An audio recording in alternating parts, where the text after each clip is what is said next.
नमस्ते दोस्तों, डर की सच्ची दास्तान में एक नई कहानी के साथ आज आपका फिर से बहुत स्वागत है। उम्मीद है आपको मेरी कहानी अच्छी लग रही होंगी। अगर अच्छी लग रही है तो कमेंट कर जरूर बताएं और मेरे चैनल को सब्सक्राइब भी करें। तो चलिए, आज की जो कहानी है वो है एक भूथा पागल खाने की, जो मैं आपको सुनाने जा रही हूँ। कहानी में आगे हुआ ये। सुबह सुबह पागलों के अस्पताल के सामने ऑटो रुका। रवि ने ऑटो वाले को पैसे दिए और गेट के पास जाकर गार्ड को आवाज दी, पर वहां कोई नहीं था। इसलिए वह खुद ही बस जैसे ही गेट खोलने वाला था, तभी सामने से एक आदमी दौड़ता हुआ आया। उसने गेट खोलकर रवि को अंदर बुलाया और हंसते हुए पूछा, तुम टीवी ठीक करने वाले हो ना? रवि बोला, नहीं। ये शब्द सुनकर उस आदमी के चेहरे का भाव बदल गया। उसने रवि को कसकर एक लाफा लगाया। रवि की आंखों के सामने मानो अंधेरा सा छा गया। वो आदमी बोला, मेरा टीवी खराब है तो इस गेट से टीवी ठीक करने वाला आना चाहिए ना, तुम क्यों आ गए? रवि ने खुद को संभाला। तभी अचानक एक डॉक्टर, 4 कंपाउंडर वहां दौड़ते आए और उस आदमी को पकड़ लिया। फिर डॉक्टर ने कहा, ले जाओ इसे और शॉक ट्रीटमेंट की तैयारी करो। डॉक्टर को देखकर रवि बोला, हेलो सर, मैं रवि हूँ।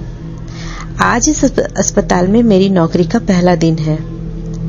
मुझे डॉक्टर पाटिल से मिलना है। डॉक्टर बोले, हाँ बोलो, मैं ही डॉक्टर पाटिल हूँ। तुम्हारे बारे में मुझे बताया गया था। तुम अपना अपॉइंटमेंट लेटर ऑफिस में जमा करो और वर्दी पहनकर सामने वाले ऑफिस में जाकर मिलो। रवि थोड़ी ही देर में कंपाउंडर की ड्रेस पहन के ऑफिस में हाजिर हुआ। डॉक्टर पाटिल बोले, अभी जो तुम्हें गेट के पास पागल मिला था, वह यहाँ बस 8 दिन पहले आया है और अभी तक बहुत लोगों को थप्पड़ मार चुका है। यहाँ तक कि बावर्ची को भी जाकर उसने टीवी क्यों नहीं चल रहा इस बात पर थप्पड़ मारा था। तुम्हें इन सब की आदत डालनी होगी और स्टाफ की कमी की वजह से तुम्हारी शिफ्ट कभी भी बदल सकती है। फिर भी डॉक्टर ने एक पुराने कंपाउंडर को, रमाकांत को, रवि को सभी स्टाफ से मिलवाने के लिए कहा।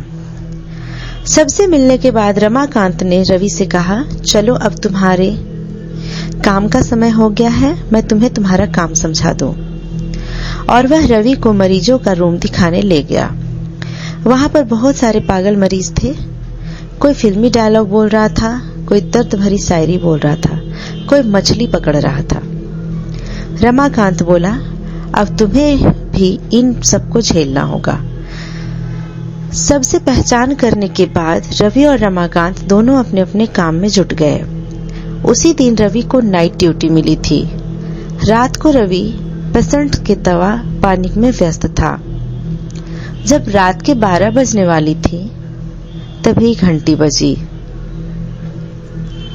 जैसे ही घंटी बजी, सबके चेहरे पर अचानक सा डर दिखने लगा। कुछ मरीज जो सो नहीं रहे थे, वह भी दुबक कर बैठ गए थे।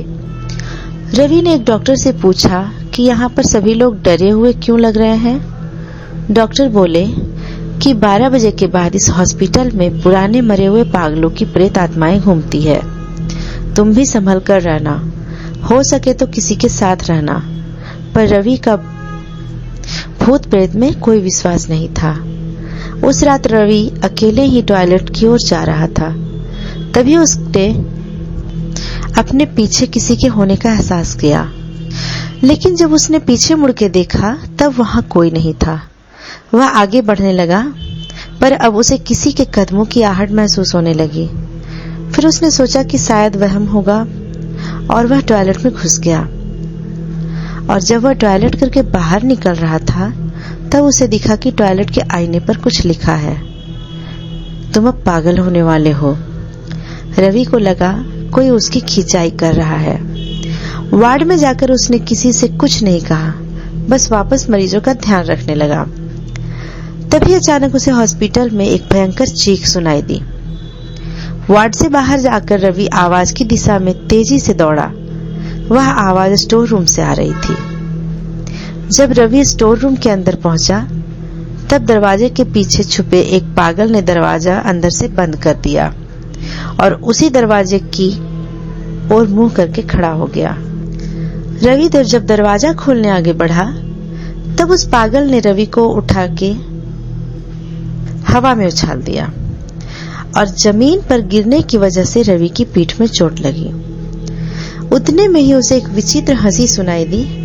वह पागल बोला, मैंने कहा था ना तुम पागल होने वाले हो। रवि गुस्से में बोला, अबे पागल आदमी, तुझे तो मैं शॉक दूंगा।